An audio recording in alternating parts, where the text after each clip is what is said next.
ન દઈ શકીએ કોઈને. આ તો દીકરી દેવાની છે.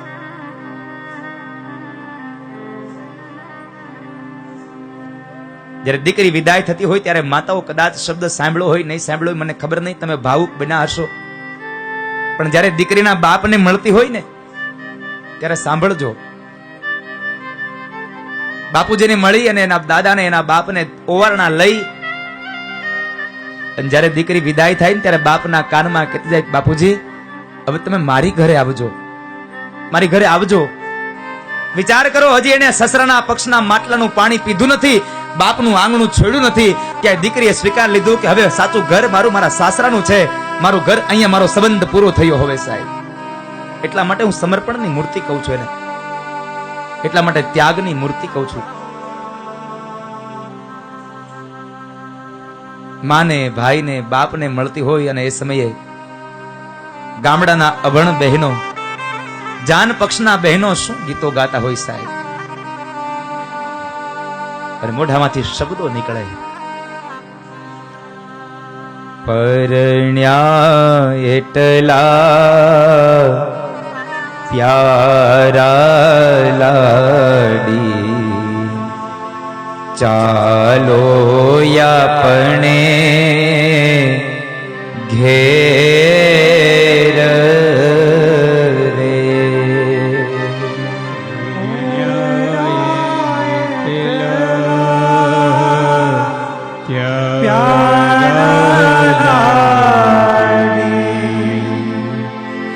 ચાલો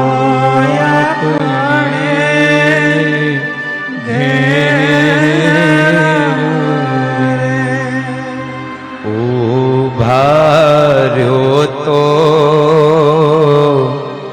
માંગુ મારા દાદા પાસે શીખ રે.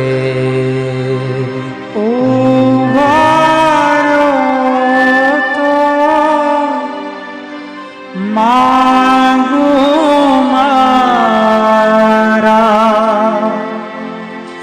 દાદા પાસે શીખ રે. હવે કેવી શીખ રે લાડી, હવે કેવા બોલ રે. હવે કેવી શીખ રે લાડી, હવે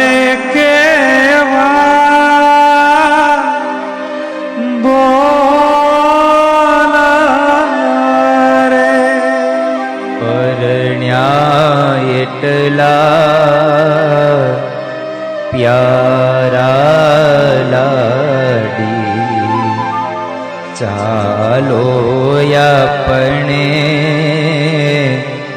ઘેર રે. પરણા એટલા પ્યારા લાડી, ચાલો આપણે ઘેર રે. દીકરી વિદાયનો પ્રસંગ સાહેબ સૌથી વધારે જો કોઈને દુઃખ આપતો હોય તો દીકરીના બાપને. આજથી 4 વર્ષ પહેલા સંદીપભાઈ, રાજકોટનો જ એક પટેલ પરિવાર અને મારે લગ્ન હતા નવી મુંબઈ પનવેલ રિસોર્ટમાં. 3 દિવસનો એ પ્રોગ્રામ હતો.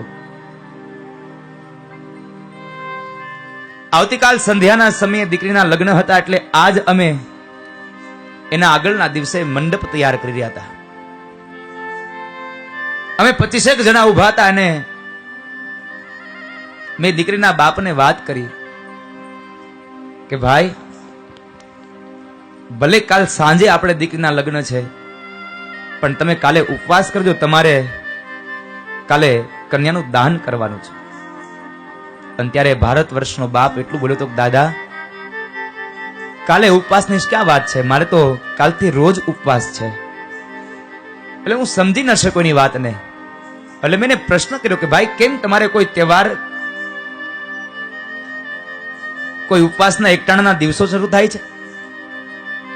અને ત્યારે એ દીકરીનો બાપ કહે છે કે નહીં દાદા, મારે કોઈ ઉપવાસ નથી, પણ કાલ મારી દીકરી સાસરે જતી રહેશે ને એટલે મને એક ટાઈમ જમવું નહીં ભાવે, મારો કાળજાનો ટુકડો વયો જશે કાલે, મને એક ટાઈમ જમવાનું નહીં ભાવે. બાપના હૈયાનો હાર એ દીકરી છે સાહેબ. આજ સંદીપભાઈએ બહેનને રૂક્ષ્મણીના પાત્રમાં બેસાડી અને કન્યાનું દાન કર્યું છે.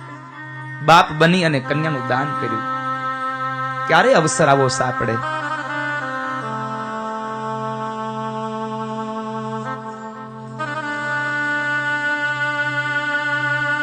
એ કન્યાના વિદાય પ્રસંગે મેં મારી નજરે જોયા છે દાખલાઓ કે કદાચ કંધોતર જેવો દીકરો મરણ પથારીએ પડ્યો હોય તો એ બાપ કઠણ થઈ જાય, પણ હજી સુધીમાં એક પણ બાપ એવો નથી જોયો કે જે પોતાની 25 વર્ષની દીકરીને પોતાના સાસરે મોકલતો હોય અને એની આંખમાંથી અશ્રુને રોકી શકે.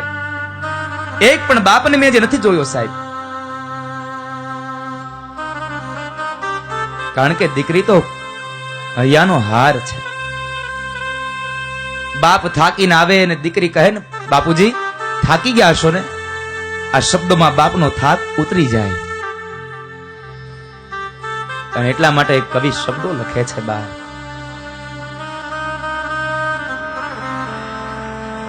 શું શબ્દો